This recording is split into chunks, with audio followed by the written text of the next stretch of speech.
जय हिंद। तो आइए अति महत्वपूर्ण प्रश्न देखते हैं। तो यहाँ पर संविधान संशोधन की प्रक्रिया किस देश के संविधान से ली गई है। पहला प्रश्न है कि संविधान संशोधन जो हमारे संविधान में किया जाता है वो किस देश के संविधान से लिया गया है। अमेरिका, दक्षिण अफ्रीका, ऑस्ट्रेलिया या कनाडा। तो सही ऑप्शन क्या हो जाएगा, तो बी इज द बिल्कुल करेक्ट आंसर हो जाएगा कि दक्षिण अफ्रीका से हमारे संविधान संशोधन की प्रक्रिया को लिया गया है। अगला प्रश्न की तरफ हम बढ़ते हैं। दूसरा नंबर क्या कह रहा है, दूसरा नंबर कह रहा है कि भारतीय संविधान के किस भाग और किस अनुच्छेद में संशोधन की प्रक्रिया का उल्लेख है। जो हमारा भाग संविधान है उसमें कौन सा भाग और कौन से अनुच्छेद के तहत हम किसी भी नियम कानून को संविधान में बदल सकते हैं। तो यहाँ पर कौन सा नियम है, तो यहाँ पर आप देखेंगे पहला ऑप्शन आपके सामने क्या है, ए ऑप्शन की बी में ए ऑप्शन है 20 भाग है और अनुच्छेद 368 है। दूसरा ऑप्शन है कि भाग 18 अनुच्छेद 356 के तहत, कि सी ऑप्शन भाग 15 अनुच्छेद 324 के तहत, कि डी ऑप्शन भाग 17 अनुच्छेद 343 के तहत। तो सही ऑप्शन क्या हो जाएगा इसमें, तो बिल्कुल इसमें आपका पहला करेक्ट आंसर हो जाएगा ए कि भाग 20 अनुच्छेद 368 के तहत हम भारतीय संविधान के में संशोधन की प्रक्रिया का उल्लेख किया गया है। अगला प्रश्न की तरफ हम बढ़ते हैं। अगला प्रश्न क्या कह रहा है, तीसरा नंबर हम देखते हैं। तीसरा नंबर हमारा प्रश्न क्या कह रहा है कि यहाँ पर मुख्य बिंदु जरा देखते हैं इसमें। तो मुख्य बिंदु ये कह रहा है कि संसद को संविधान के किसी भी हिस्से में संशोधन करने की शक्ति अनुच्छेद 368 के तहत ही मिलती है। संसद संविधान के मूल ढांचे को, स्ट्रक्चर को नहीं बदल सकता है। जो मूल ढांचा हमारा है उसमें ये परिवर्तन नहीं कर सकता है। बाकी और किसी चीज़ के लिए यहाँ पर 368 के तहत यह मंजूरी दी जाती है। अगले टॉपिक की तरफ चलते हैं। अगला प्रश्न क्या कह रहा है कि किस संविधान के संशोधन को लघु संविधान यानी मिनी कॉन्स्टिट्यूशन कहा जाता है। ऑप्शन है ए 7वां संशोधन, बी 24वां संशोधन, सी 42वां और डी 44वां। तो यहाँ पर कौन सा हो जाएगा, देखिए यह एसएससी सीजीएल हो या सुपर टेट या कोई भी एग्ज़ाम, रेलवे हो, एनटीपीसी, किसी भी एग्ज़ाम के लिए अति महत्वपूर्ण है। और बस आप इतना जितना हमने इसमें बताया है, अगर इतना संविधान संशोधन आप रेडी करके जा रहे हैं तो बिल्कुल आपको 2 से 3 नंबर मिलने वाले हैं हर परीक्षा में। तो इसमें कौन सा ऑप्शन सही हो जाएगा, तो इसमें तीसरा जो प्रश्न है, तीसरा प्रश्न में कौन सा सही हो जाएगा, तो यहाँ पर सी ऑप्शन बिल्कुल सही हो जाएगा। 42वां संशोधन से 42वां संशोधन को संविधान का मिनी कॉन्स्टिट्यूशन यानी कि मिनी संविधान, लघु संविधान कहा जाता है। यहाँ पर इसके कुछ मुख्य बिंदु हम देखते हैं। यहाँ पर आप देख सकते हैं कि आपातकाल क्या बोल रहा है कि आपातकाल के दौरान इंदिरा गांधी सरकार द्वारा यह संशोधन लाया गया था जब इमरजेंसी लागू हुई थी। इसके तहत संविधान में इतने बड़े और व्यापक बदलाव किए गए कि इसे एक छोटा संविधान ही कहा जाने लगा। तो बहुत बार ये ललन टॉप पूछा जाता है कि छोटा यानी मिनी संविधान कौन सा संशोधन द्वारा पारित हुआ, तो यह मतलब किसे कहा जाता है, कौन सा संशोधन हुआ जिसको हम लघु संविधान के ही रूप में जानते हैं। तो यहाँ पर 42वां संविधान संशोधन किसके सरकार में हुआ था, तो इंदिरा गांधी की सरकार में हुआ था इमरजेंसी के टाइम। अगला प्रश्न की तरफ हम बढ़ते हैं। तो अगला प्रश्न हमारा देखते हैं क्या कह रहा है। प्रश्न नंबर 4 कि संविधान की प्रस्तावना में समाजवादी, पंथ निरपेक्ष और अखंडता शब्द किस संशोधन द्वारा जोड़े गए हैं। तो इसमें संविधान की प्रस्तावना में समाजवादी, पंथ निरपेक्ष, अखंडता शब्द, यह जो 3 शब्द हैं यह किस संविधान संशोधन के अंतर्गत पर जोड़ा गया है। तो यहाँ पर देखेंगे तो पहला ऑप्शन क्या है, 44वां, 42वां या 52वां संशोधन या 86वां। तो कौन सही ऑप्शन हो जाएगा, तो बिल्कुल इसमें भी वही होगा 42वां संविधान संशोधन। कौन सा होगा, 42वां संविधान संशोधन के तहत प्रस्तावना में समाजवादी, पंथ निरपेक्ष और अखंडता शब्द को जोड़ा गया था। इसके कुछ मुख्य बिंदु पर चर्चा करते हैं। यहाँ पर आप देख सकते हैं कि भारतीय इतिहास में संविधान की प्रस्तावना यानी कि प्रस्तावना में केवल एक ही बार संशोधन हुआ है। यह संशोधन 1976 में 42वां संविधान संशोधन जो हुआ 1976 में किया गया। तो संविधान संशोधन के जरिए इसको भी किया गया था। यहाँ पर 3 शब्द ये जोड़े गए थे। अगला प्रश्न हम देखते हैं, अगला टॉपिक क्या कह रहा है। तो अगला प्रश्न में हम चलते हैं प्रश्न नंबर 5 की तरफ कि भारतीय संविधान के प्रथम संशोधन कब किया गया। यानी कि भारतीय संविधान जो हमारा है यह प्रथम संशोधन, इसमें पहली बार संशोधन कब किया गया था। तो पहली बार जो संशोधन है आपका ऑप्शन है 1950, 1951, 1952 या 1955। तो सही ऑप्शन क्या हो जाएगा, तो बिल्कुल इसमें बी करेक्ट ऑप्शन हो जाएगा। 1951 में भारतीय संविधान में पहली बार संशोधन किया गया था। तो आप इसको बिल्कुल याद रखेंगे, कई बार पूछा गया है, एसएससी में, सीजीएल में पूछा गया है। अगले प्रश्न की तरफ हम चलते हैं। अगला प्रश्न, इसके बाद पहले हम जरा मुख्य बिंदु पर चर्चा कर लें कि इसके द्वारा संविधान में 9वीं अनुसूची जोड़ी गई। इसका मुख्य उद्देश्य भूमि सुधार कानूनों को अदालती समीक्षा से बचाना था। इसका जो मुख्य सुधार था क्या था कि 9वीं अनुसूची भी जोड़ी गई और उद्देश्य क्या था कि जो भूमि सुधार कानूनी को अदालती समीक्षा है उससे क्या बचाना था, जो जुडिशियल रिव्यू से बचाना था इसको। अगला प्रश्न हम देखते हैं। प्रश्न नंबर 6 कह रहा है कि शिक्षा का अधिकार यानी कि राइट टू एजुकेशन को मौलिक अधिकार किस संशोधन द्वारा बनाएगा। बहुत ही लल्लन टाइप, इसको VIMP में नोट कीजिएगा। ये क्या है कि शिक्षा का अधिकार जो राइट टू एजुकेशन को मौलिक अधिकार किस संशोधन द्वारा बनाया गया। ऑप्शन है कि 84वां या 86वां या 91 या 92वां संशोधन द्वारा। तो सही ऑप्शन बिल्कुल इसमें क्या हो जाएगा, तो option number B is correct होगा। क्या 86वां जो संविधान संशोधन किया गया उसमें शिक्षा के अधिकार को मौलिक अधिकार के रूप में बना दिया गया। तो यहाँ पर इसका मुख्य बिंदु जरा हम चर्चा करते हैं। मुख्य बिंदु में क्या कह रहा है कि मुख्य बिंदु में यहाँ पर यह कह रहा है कि 86वां संविधान संशोधन 2002 में जब किया गया तो उसके तहत संविधान में अनुच्छेद 21 का ए जोड़ा गया, जिसमें 6 वर्ष से 14 वर्ष के बच्चों के लिए मुफ्त और अनिवार्य शिक्षा का प्रावधान किया गया। इसी संशोधन को 11वां मौलिक कर्तव्य जोड़ा गया था। इसके पहले 10 मौलिक कर्तव्य थे, आप जानते हैं। तो इसमें जब 2002 में 86वां संविधान संशोधन जोड़ा गया किया गया तो इसमें क्या किया गया कि 6 से 14 वर्ष के बच्चों के लिए यह कहा गया कि मुफ्त और अनिवार्य शिक्षा सरकार की तरफ से दी जाएगी, और 21A एक अनुच्छेद भी जोड़ा गया। तो बिल्कुल आपको समझ में आ रहा होगा। बिल्कुल बारीकी से अगला प्रश्न की तरफ हम बढ़ते हैं।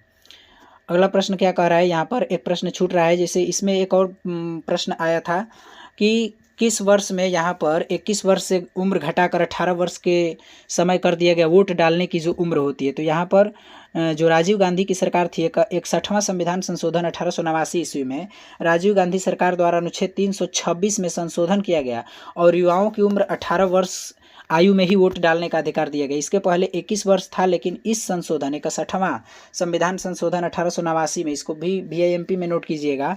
तो यहाँ पर इसको राजीव गांधी की जो सरकार थी तो उसमें 21 वर्ष से घटाकर 18 वर्ष तक उम्र कर दिया गया वोट डालने वाला, जो हम वोट करते हैं। अगला प्रश्न की तरफ हम चलते हैं।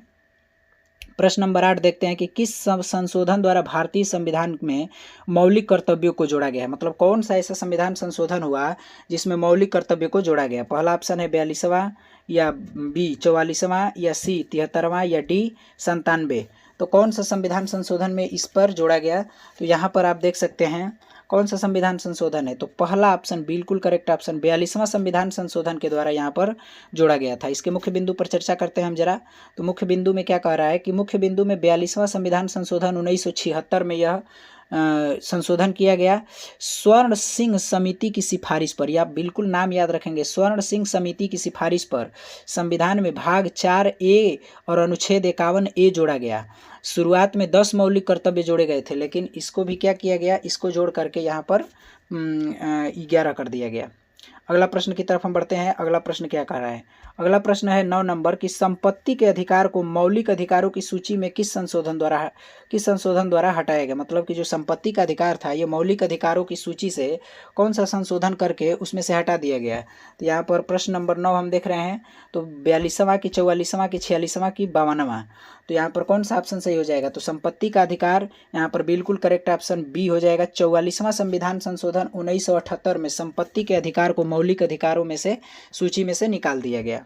तो आपको बिल्कुल समझ में आ रहा होगा। यहाँ पर आगे देखते हैं मुख्य बिंदु में कि 44वां संविधान संशोधन 1978 में मोरारजी देसाई जनता पार्टी की सरकार थी। बिल्कुल याद रखेंगे, ये नाम भी पूछ सकता है किसकी सरकार में किया गया। तो मोरारजी देसाई जो उस समय PM थे, तो जनता पार्टी की सरकार द्वारा तो उनके संपत्ति को अधिकार को अनुच्छेद 31 से हटा करके अनुच्छेद 300A के तहत एक कानूनी अधिकार बना दिया गया। इसको अधिकार बना दिया गया कि आपका ये कानूनी अधिकार है संपत्ति वाला। तो यहाँ पर आपको बिल्कुल समझ में आया होगा। अगला प्रश्न की तरफ हम बढ़ते हैं। अगला प्रश्न क्या कह रहा है 10 नंबर की पंचायती राज संस्थाओं को संवैधानिक दर्जा किस संशोधन द्वारा प्राप्त किया गया। ये तो लल्लन टॉप क्वेश्चन है संविधान संशोधन वाला टॉपिक से कि पंचायती राज संस्थाओं को संवैधानिक दर्जा किस संशोधन द्वारा दिया गया। 72वां 73वां 74वां या 86वां कौन सा संविधान संशोधन द्वारा किया गया था। तो इसमें या आपका हो जाएगा कौन सा, बिल्कुल बी ऑप्शन करेक्ट हो जाएगा 73वां संशोधन द्वारा। 73वां संशोधन 1992 में पंचायती राज संस्थाओं को संवैधानिक दर्जा दिया गया इस तरह से कर करके। अगला यहाँ पर इसका मुख्य बिंदु में हम देखते हैं कि क्या कह रहा है कि 73वां संविधान संशोधन 1992 में आया।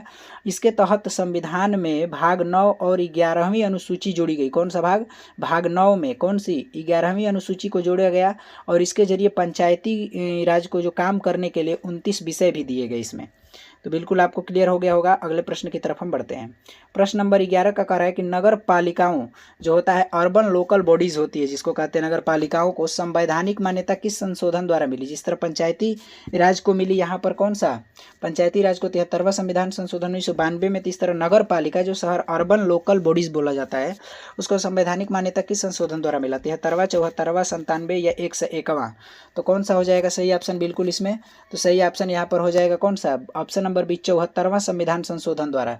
74वां संविधान संशोधन 1993 में नगर पालिकाओं को संवैधानिक मान्यता प्राप्त संशोधन मान्यता दिया गया इसको इसके संशोधन द्वारा। यहाँ पर आगे देखते हैं इसका मुख्य बिंदु में। तो मुख्य बिंदु में ये देखिए आप, 74वां संविधान संशोधन 1993 में, इसके द्वारा संविधान में भाग 9A और 12वीं अनुसूची जोड़ी गई। शहरी स्थानीय निकायों, नगर निगम, नगर पालिका जो होती है काम करने के लिए इसको 18 विषय सौंपे गए। और उसमें क्या था? उसमें 29 विषय सौंपे गए थे। और इसमें कौन सा है? इसमें 18 विषय सौंपे गए। तो ये आपको बिल्कुल याद रखना है, यहाँ से क्वेश्चन बिल्कुल आने की संभावना है। यहाँ पर अगला प्रश्न देखते हैं कि दल बदल विरोधी कानून यानी कि इसको बोलते हैं एंटी डिफेक्शन लॉ किस संविधान संशोधन द्वारा 10वीं अनुसूची में जोड़ा गया? 52वां, 61वां, 91वां या 85? कौन सा संविधान संशोधन में जोड़ा गया था? तो यहाँ पर आपका बिल्कुल करेक्ट ऑप्शन ए हो जाएगा, 52वां संविधान संशोधन द्वारा। 1985 ईस्वी में यह संविधान संशोधन लाया गया था। इसके तहत दल बदल विरोधी कानून को संशोधित करके 10वीं अनुसूची में जोड़ा गया है। इसका जरा हम मुख्य बिंदु पर चर्चा करते हैं। देखिए यहाँ पर 52वां संविधान संशोधन 1985, चुनाव जीतने के बाद जो नेता लोग होते हैं लालच के, आजकल देख ही रहे हैं कि लालच के कारण आकर के अपनी राजनीतिक पार्टी बदलने की बुराई को रोकने के लिए यह दल बदल विरोधी कानून बनाया गया और संविधान में 10वीं अनुसूची को जोड़ा गया कि आप जल्दी इस तरह से जीतने के बाद नहीं कर सकते हैं। अगला प्रश्न हम देखते हैं। अगला प्रश्न क्या कह रहा है? अगला प्रश्न यहाँ पर 13 नंबर का रहा है कि यहाँ पर जो वस्तु एवं सेवा कर जिसको जीएसटी बोलते हैं, जीएसटी को किस संविधान संशोधन अधिनियम द्वारा लागू किया गया था? 100वां, 101वां, 102 या 103वां? कौन सा संविधान संशोधन द्वारा जीएसटी को लागू कर दिया गया था? एक वस्तु एक सेवा कर को जिसको हम बोलते हैं कि जितने वस्तु है एक वस्तु एक कर के रूप में जीएसटी, कब यह संविधान संशोधन अधिनियम द्वारा लागू किया गया था? तो यहाँ पर बिल्कुल करेक्ट ऑप्शन क्या हो जाएगा? 101वां, बी ऑप्शन बिल्कुल करेक्ट हो जाएगा। 101वां संविधान संशोधन किया गया मोदी जी की सरकार में 2016 में। किस सन में? 2016 में। बिल्कुल आपको याद रखना है। इसका जरा मुख्य बिंदु पर चर्चा करते हैं। तो मुख्य बिंदु इसका क्या कह रहा है? मुख्य बिंदु में यह है कि 101वां संविधान संशोधन 2016 में लाया गया मोदी जी की सरकार में। एक देश एक टैक्स की अवधारणा के कि मतलब एक देश एक टैक्स होना चाहिए और इस पर आधारित गुड एंड सर्विसेज टैक्स, जो इसका फुल फॉर्म होता है जीएसटी का, जीएसटी जिसको गुड्स एंड सर्विसेज टैक्स बोलते हैं, इस जीएसटी को लागू करने के लिए ऐतिहासिक संशोधन किया गया था। तो आपको याद रखना है, जीएसटी वाला से बिल्कुल पूछता है। 101वां संविधान संशोधन 2016। अगले प्रश्न की तरफ हम बढ़ते हैं। अगला प्रश्न 14 नंबर का रहा है कि लोकसभा और विधानसभाओं में महिलाओं को 33% आरक्षण देने वाला नारी शक्ति वंदन अधिनियम कौन सा संविधान संशोधन है? ऑप्शन ए 104, ऑप्शन बी 105, एक ऑप्शन सी 106वां या ऑप्शन डी 107वां संशोधन। तो लोकसभा और विधानसभाओं में, लोकसभा क्या होता है कि जहाँ पर केंद्र सरकार चलती है, दिल्ली में जैसे यहाँ पर सांसद लोग रहते हैं, सांसद लोग पूरे देश भर के जाते हैं, वहाँ पर पीएम होते हैं, पक्ष विपक्ष में वार्ता होती है। और विधानसभा जो होता है, हर राज्य में अपना एक राजधानी में विधानसभा होता है और वहाँ पर मुख्यमंत्री के साथ विधायक लोग होते हैं पक्ष विपक्ष के, तो विधानसभा में होते हैं। लोकसभा में क्या लोग होते हैं? सांसद लोग होते हैं। तो इन दोनों में कहा गया कि महिलाओं को कितना % आरक्षण दिया जाए? 33% आरक्षण देने के लिए एक इसका योजना का नाम बनाया गया नारी शक्ति वंदन अधिनियम। ये कौन सा संशोधन द्वारा लाया गया? मोदी जी की ही सरकार में लाया गया था। 14वां प्रश्न हम देख रहे हैं। तो इसमें सही ऑप्शन बिल्कुल हो जाएगा सी ऑप्शन की 106वां संविधान संशोधन जो है 2023 में 33% आरक्षण महिला को देने के लिए पारित किया गया।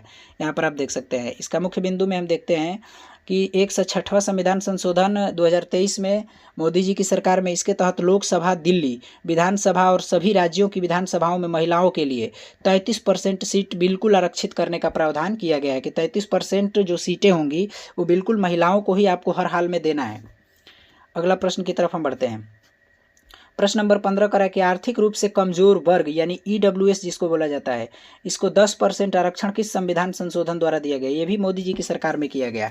तो आर्थिक रूप से कमजोर वर्ग जो जनरल कैटेगरी के लोग आते हैं, सामान्य वर्ग के, उसमें 10% आरक्षण दिया गया। यह कौन सा संशोधन द्वारा लाया गया? 102वां या 103वां, 104वां या 105वां? कौन सा संविधान संशोधन द्वारा लाया गया? तो यहाँ पर कौन सा संविधान संशोधन है? 103वां। बी ऑप्शन बिल्कुल करेक्ट हो जाएगा। 103वां संविधान संशोधन 2019 में लाया गया। किस सन में लाया गया? 2019 में लाया गया। इसमें क्या है इसका कारण? इसमें 103वां संविधान संशोधन जो 2019 में लाया गया, इसमें जो सामान्य वर्ग यानी जनरल कैटेगरी के जो लोग हैं, वो आर्थिक रूप से जो कमज़ोर लोग हैं, ईडब्ल्यूएस सर्टिफिकेट आपको पता होगा बनता है। जिस तरह एससी एसटी ओबीसी का होता है, इस तरह ईडब्ल्यूएस का जनरल कैटेगरी में भी बनता है। जो आर्थिक रूप से कमज़ोर हैं उनको सरकारी नौकरियों में उच्च शिक्षा के लिए 10% का आरक्षण यहाँ पर मिला हुआ है। तो आप बिल्कुल इसे याद रखेंगे।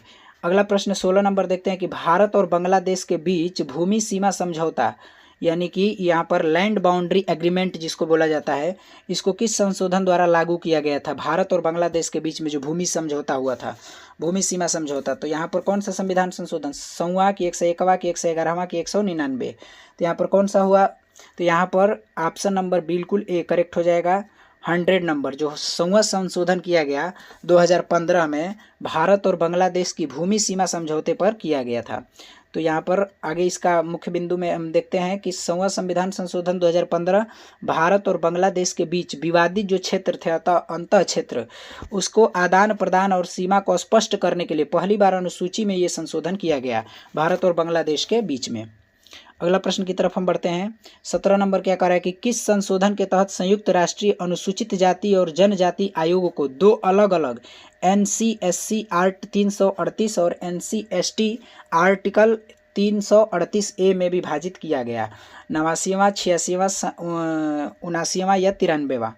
तो कौन सा संविधान संशोधन में जो है आर्टिकल 338 और NCST आर्टिकल 338A में विभाजित किया गया? अनुसूचित जाति और जनजाति आयोग, राष्ट्रीय अनुसूचित जाति और जनजाति आयोग को यहाँ पर दो अलग आयोग बनाए गए यहाँ पर। तो कौन सा संविधान संशोधन यहाँ पर हो जाएगा? तो यहाँ पर बिल्कुल करेक्ट ऑप्शन हो जाएगा ऑप्शन नंबर ए। 89वां संविधान संशोधन जो था 2003 में, किस सन में? 2003 में। यहाँ पर इसका मुख्य बिंदु पर चर्चा करते हैं हम। यहाँ पर देखिए कि 89वां संविधान संशोधन 2003 में पहले अनुसूचित जाति और अनुसूचित जनजाति के लिए एक ही साझा आयोग था। इस संशोधन द्वारा इसे दो अलग अलग हिस्सों में राष्ट्रीय अनुसूचित जाति आयोग 338 अनुच्छेद में और राष्ट्रीय अनुसूचित जनजाति आयोग अनुच्छेद 338 के क में बांट दिया गया। मतलब इसके पहले इनका एक ही आयोग था और 89वां संविधान संशोधन जो 2003 में हुआ, बिल्कुल दोनों को SC ST को अलग अलग कर दिया गया। अगला प्रश्न की तरफ हम बढ़ते हैं। 18 नंबर कि सहकारी समिति यानी कि बोलते हैं यहाँ पर कोऑपरेटिव सोसाइटीज़, सहकारी समितियों को संवैधानिक दर्जा और संरक्षण किस संशोधन द्वारा दिया गया? 97वां, 99वां या 91वां या 86वां? तो कौन सा संविधान संशोधन द्वारा यहाँ पर दिया गया था? तो यहाँ पर आप बिल्कुल करेक्ट ऑप्शन क्या हो जाएगा? तो बिल्कुल यहाँ पर करेक्ट ऑप्शन हो जाएगा ऑप्शन नंबर ए। 97वां संविधान संशोधन जो 2011 में किया गया, इसमें सहकारी समितियों को यहाँ पर संवैधानिक दर्जा प्राप्त कराया गया। यहाँ मुख्य बिंदु में देखते हैं कि 97वां संविधान संशोधन 2011 में इसके द्वारा नागरिकों के लिए सहकारी समितियाँ जो कोऑपरेटिव सोसाइटीज़ होती है, उसको बनाने का अधिकार को एक मौलिक अधिकार यानी कि अनुच्छेद 19 का भी दर्जा दिया गया था इसमें। अगला प्रश्न की तरफ हम बढ़ते हैं। अगला प्रश्न क्या कह रहा है? तो यहाँ पर बहुत ही लल्लन टॉप क्वेश्चन हमने लिया है जो आपको एग्जाम में हर बार 2 से 3 नंबर दिला करके जाएगा, चाहे कोई भी एग्जाम हो। तो वीडियो में अंत तक बने रहें। आगे देखते हैं 17 नंबर की किस संशोधन द्वारा लोकसभा और राज्य विधानसभाओं में SC ST के आरक्षण को 2030 तक बढ़ा दिया गया? इसको एंग्लो इंडियन कोटा समाप्त कर दिया गया। 103वां, 104, 105वां, 106वां? तो किस संशोधन द्वारा लोकसभा और राज्य विधान दोनों में SC ST के आरक्षण को 2030 तक बढ़ा दिया गया? तो यहाँ पर ऑप्शन नंबर कौन सा सही हो जाएगा? तो बिल्कुल यहाँ पर ऑप्शन नंबर हो जाएगा 17 नंबर कौन सा है? 103वां, 103वां है यहाँ पर और 100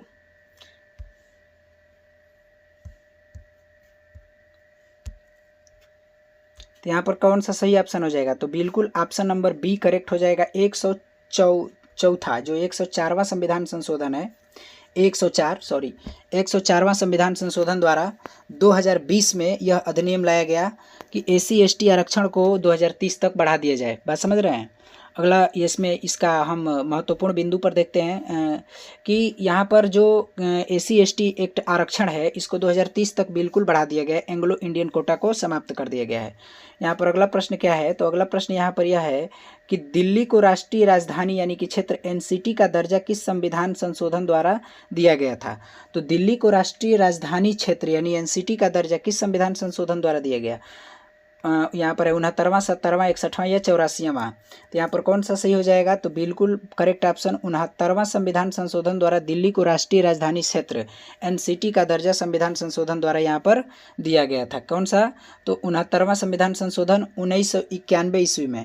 इसमें 239 का AA अनुच्छेद और यहाँ पर 239 AB जोड़ा गया, यानी कि अनुच्छेद 239 AA और यहाँ पर 239 AB को भी जोड़ा गया था इसमें 69वां संविधान संशोधन द्वारा। इसमें यहाँ पर दिल्ली को राष्ट्रीय राजधानी क्षेत्र का दर्जा संविधान द्वारा दिया गया। अगला प्रश्न की तरफ हम बढ़ते हैं। अगला प्रश्न क्या कह रहा है, यहाँ पर अगला प्रश्न यह कह रहा है कि राज्यों के पुनर्गठन और भाषाई के आधार पर राज्यों के निर्माण के लिए कौन सा संशोधन किया गया। पहला संशोधन 7वां संशोधन, 14वां या 36वां संशोधन। तो यहाँ पर कौन सा संशोधन किया गया था, तो यहाँ पर 21 नंबर प्रश्न है, ये देख सकते हैं। तो यहाँ पर सही ऑप्शन क्या हो जाएगा, तो बिल्कुल करेक्ट ऑप्शन यहाँ पर हो जाएगा कौन सा, 7वां संशोधन, ऑप्शन नंबर 20 7वां संशोधन किया गया था। यहाँ पर राज्यों के पुनर्गठन पर भाषा के आधार पर राज्यों का निर्माण, इसके लिए संशोधन किया गया 7वां संशोधन। तो संविधान का 7वां संशोधन राज्यों का पुनर्गठन, बहुत ही VIMP क्वेश्चन है जिसको बार बार पूछा गया है। अगला यहाँ पर इसका जो मुख्य बिंदु में हम देखते हैं कि 7वां संशोधन 1956 में आता है और इसके द्वारा राज्यों के पुराने ABCD वर्गीकरण को समाप्त करके इसके तहत देश के 14 राज्य और 6 केंद्र शासित प्रदेश को बनाया गया था। अगला प्रश्न की तरफ हम बढ़ते हैं। अगला प्रश्न 22 नंबर का रहा है कि सिक्किम को भारत का पूर्ण राज्य 22वां राज्य यानी कि किस संशोधन द्वारा दिया गया, 35वां, 36वां, 38वां या 40वां। तो कौन सा संविधान संशोधन द्वारा दिया गया यहाँ पर, तो यहाँ पर आप बिल्कुल करेक्ट ऑप्शन बता सकते हैं कौन सा, तो यहाँ पर बिल्कुल B ऑप्शन सही हो जाएगा कौन सा, 36वां संविधान संशोधन 1975 में आया था। तो सिक्किम पहले पूर्ण राज्य भारत का नहीं था, जिसको 22वां राज्य के रूप में संशोधन करके सिक्किम को भारत में पूर्ण विलय के रूप में कर लिया गया। तो यहाँ पर जरा मुख्य बिंदु का इसका हम चर्चा करते हैं। तो मुख्य बिंदु में क्या कह रहा है कि 36वां संविधान संशोधन 1975 में 35वें संशोधन 1974 द्वारा सिक्किम को भारत का सह राज्य बनाया गया था, एसोसिएट स्टेट के रूप में। लेकिन 36वां संविधान संशोधन से उसे पूर्ण राज्य का मतलब भारत का एकदम अपना पूर्ण राज्य हो गया 36वां संशोधन द्वारा। इसके पहले 35वें में 1974 के तहत सिक्किम को एक सह राज्य के रूप में, एसोसिएट स्टेट के रूप में जाना जाता था। अगला प्रश्न की तरफ हम बढ़ते हैं। अगला प्रश्न क्या कह रहा है कि किस संशोधन के द्वारा राष्ट्रपति के लिए संविधान संशोधन विधेयक पर अपनी सहमति देना अनिवार्य कर दिएगा। मतलब कौन सा ऐसा संशोधन हुआ जो राष्ट्रपति के लिए संविधान संशोधन विधेयक पर अपनी सहमति देना अनिवार्य कर दिया गया, 24वां, 42वां, 44वां या 25वां। तो कौन सा संविधान संशोधन के तहत किया गया यहाँ पर, तो यहाँ पर बिल्कुल करेक्ट ऑप्शन क्या हो जाएगा, बिल्कुल करेक्ट ऑप्शन पहला हो जाएगा, ये 24वां संविधान संशोधन द्वारा यहाँ पर 1971 में किया गया था कि राष्ट्रपति की यहाँ पर किस राष्ट्रपति के लिए संविधान संशोधन विधेयक पर अपनी सहमति देना बिल्कुल अनिवार्य होगा। जैसे कि संशोधन अगर संसद द्वारा किया जा रहा है संविधान में, तो उस विधेयक को राष्ट्रपति अपनी सहमति देगा कि हाँ ये सही है या गलत है जो भी, तो अपनी सहमति देना अनिवार्य कर दिया गया उसको कि बिना उसकी सहमति से नहीं होगा। तो 24वां संविधान संशोधन द्वारा यह किया गया। अगला प्रश्न की तरफ हम चलते हैं। अगला प्रश्न है यहाँ पर कि यहाँ पर देख सकते हैं इसका मुख्य बिंदु 24वां संविधान संशोधन 1971 में अनुच्छेद 368 में बदलाव किया गया।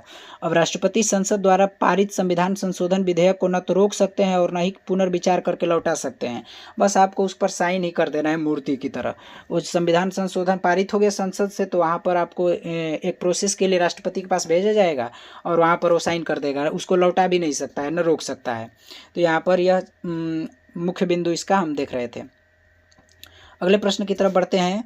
यहाँ पर अंतिम पड़ाव में क्या है प्रश्न, यह किस संशोधन द्वारा 8वीं अनुसूची में बोडो, डोंगरी, मैथिली और संथाली, यहाँ पर टाइपिंग मिस्टेक है, 24 नंबर प्रश्न है कि किस संशोधन द्वारा 8वीं अनुसूची में बोडो, डोंगरी, मैथिली और संथाली, जिसको BDMS शॉर्टकट में बोलते हैं, ये भाषाएं जोड़ी गई, 21वां, 71वां, 92वां या 96वां।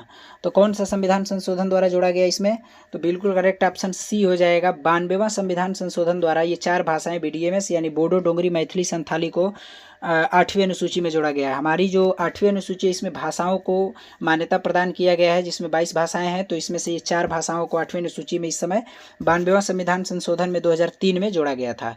तो बिल्कुल आप देख सकते हैं यहाँ पर मुख्य बिंदु में जरा हम चर्चा कर लेते हैं कि 92वां संविधान संशोधन जो 2003 में हुआ, इनमें 4 भाषाओं को जोड़ने के बाद भारतीय संविधान के आधिकारिक भाषाओं की कुल संख्या कितनी हो गई? 22 हो गई यहाँ पर। तो इसके पहले 18 थी, लेकिन अब 22 हो गई।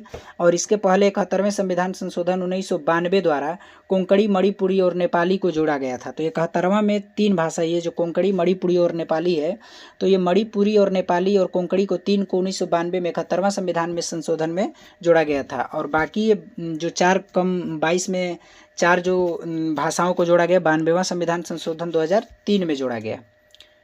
लास्ट प्रश्न की तरफ हम चलते हैं। लास्ट प्रश्न हमारा ये है कि सिंधी भाषा को 8वीं अनुसूची में 15वीं भाषा के रूप में किस संशोधन द्वारा जोड़ा गया? 21वां, 71वां, 92वां या पहला? तो कौन सा संविधान संशोधन द्वारा जोड़ा गया था? तो यहाँ पर ऑप्शन नंबर बिल्कुल करेक्ट हो जाएगा। ऑप्शन नंबर ए, 21वां संविधान संशोधन द्वारा सिंधी भाषा को 8वीं अनुसूची में, यानी कि जो हमारा भाषाओं को मान्यता प्राप्त किया गया है वो कौन सी अनुसूची में दिया गया? 8वीं अनुसूची में भाषाओं से संबंधित है। तो इसमें सिंधी भाषा को 15वीं भाषा के रूप में 21वां संविधान संशोधन के रूप में जोड़ा गया।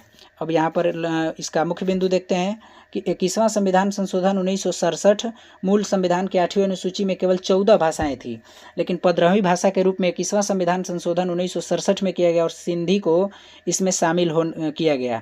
तो सिंधी को शामिल किया गया, जो पहली अतिरिक्त भाषा बनी। इसके पहले 14 भाषाओं को मान्यता प्राप्त थी, लेकिन पहली बार भाषाओं को जोड़ने का जो सिलसिला हुआ 21वां संविधान संशोधन 1967 में, जो सिंधी भाषा को जोड़ा गया 15वीं भाषा के रूप में। तो बिल्कुल आपको समझ में आया होगा, 15वीं भाषा के रूप में ये जोड़ा गया। मणिपुरी, कोंकणी और नेपाली, इन तीनों को जो जोड़ा गया उसके बाद, और उस 1992 में 71वां संविधान संशोधन में, और उसके बाद जो लास्ट में 4 भाषाओं को जोड़ा गया, तो BDMS जिसको बोला जाता था, बोडो, डोंगरी, मणिपुरी और संथाली, तो उसको लास्ट में जोड़ करके 22 भाषाओं को कर दिया गया। तो आई होप आपको वीडियो अच्छे तरीके से समझ में आया होगा। अगर चैनल पे पहली बार हैं तो लाइक, सब्सक्राइब, शेयर, कमेंट जरूर करें। बताएं वीडियो कैसा लगा।